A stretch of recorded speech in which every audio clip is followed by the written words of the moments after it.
When humans are shrunk to 1,000th of their original size, they can live like billionaires. In this miniature world, you can buy a villa for just 600, have your own personal servants, purchase high-end jewelry freely, and indulge in premium wines without hesitation. Because their size is reduced, a single cookie might take an entire year to finish, and the amount of waste they produce is drastically reduced. Over 3 years, they would only generate the equivalent of a plastic bag's worth of trash. This human shrinking technology not only protects the environment but also addresses the issue of resource scarcity. When this technology was announced, many people came to witness this great miracle. The main character, Paul, and his wife were among them. Having lived in poverty their entire lives, they had never been able to afford a home. Now, the opportunity to instantly become wealthy was right in front of them, and they didn't want to miss out, so they rushed to consult with the staff. After learning more, they discovered that the exchange rate between the real world and the miniature world was 1 to 1,000. If they spent 1,000 units of their current currency, they would become billionaires in the miniature world. The couple was thrilled by this news, so they went home and sold all their possessions, preparing to start their new miniature life. Hey, how much for the hot dog cooker?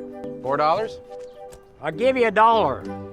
Sold. The shrinking process involves 3 steps. First, all body hair must be shaved off. Then, any dental implants must be removed, as metal materials cannot shrink. If not removed, they would cause the body to burst during the shrinking process. Once everything was ready, they were sent into a giant oven and baked at high temperatures for 3 hours, completing the shrinking procedure. The 5 of them were transformed into 10-centimeter tall people. Nurses placed them on small carts and took them to the miniature world's dentist, where their dental implants were reinstalled. When Paul woke up, the first thing he did was check if his brother was okay. Seeing that his brother was still large, he breathed a sigh of relief and began to imagine his wonderful new life. However, after receiving a phone call from his wife, his world completely shattered. It turned out that his wife had regretted her decision. She couldn't bear to leave her family and friends in the real world, so she chose to back out. Paul was furious when he heard this, but by then it was too late. The technology couldn't reverse the shrinking process, and he could only live alone in his luxurious villa. 3 days later, his wife sent divorce papers through a lawyer. This made Paul very sad, but he still signed the documents. Soon after, the wedding rings were returned by his wife. After a month of wallowing in sadness, Paul decided to change his life. He took a giant flower to a singles party hosted by his neighbor, hoping to relax a little. However, after just one night, the experience only deepened his loneliness.